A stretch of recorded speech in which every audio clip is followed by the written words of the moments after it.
All right, everybody. So late last night, Springfield passed the city ordinance for masking, to wear a mask and social distance, right? And so there's some specifics, and I'll link to the actual mask ordinance and link to this video.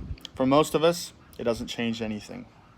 We're already masking and social distancing and acting responsibly. Are you going to have to mask up in your car driving down the road? No.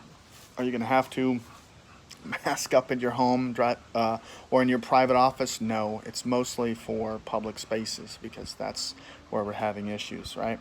So one of the things that precipitated this was the exponential growth in cases over the last several weeks. It's pretty much been doubling here in town. So trying to make sure that we don't continue to have that and it doesn't continue to happen and deplete our hospital space and resources and make it very difficult for us to treat people and to track cases, right? We want to be on top of things here. We cannot afford to wait until it's a bad situation. One of the people that spoke last night in the city council meeting was Marty Miller.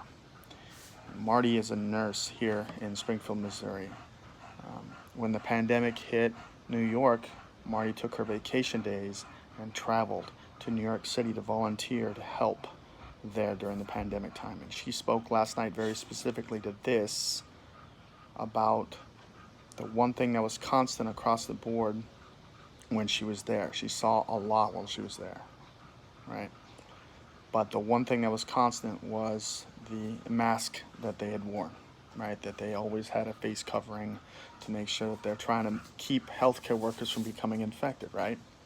So she never had an infection her entire time when she was there because she was able to wear a mask the entire time, right? Whether it be the N95 mask she was wearing right there in the emergency room and in the hospital itself, or a cloth face covering during the rest of her time there.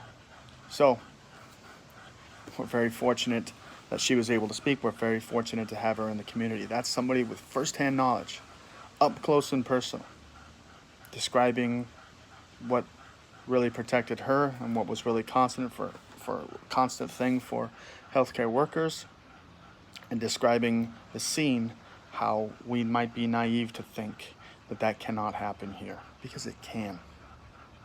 And these are the beginning stages. It's very predictable.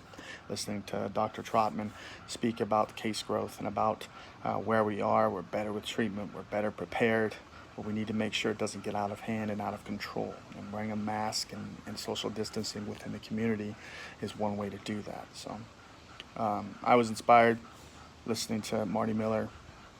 So shout out to her, and I think we need more people like Marty Miller in our community for sure. For most of us, nothing changes.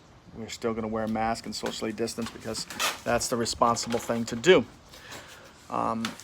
But for some of us, we'll just need to take the most modest steps of wearing a cloth face covering and socially distancing so that we can protect our fellow citizens here in Springfield, Missouri. That's all I have to say about it.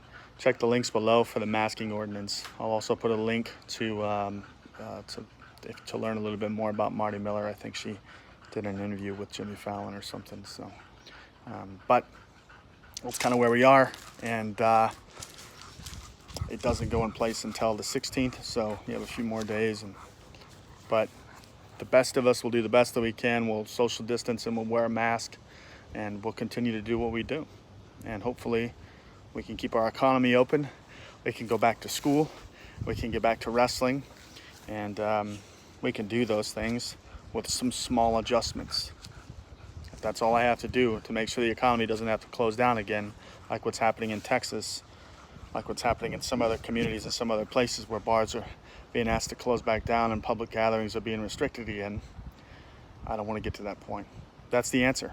That's the answer that a lot of people are coming up with now that they've waited so long. We don't want to come to that point. We want to make decisions right now. So this is the decision that our city is making. It's only a 90-day ordinance, and then we'll reevaluate. So hopefully there's not too much trouble.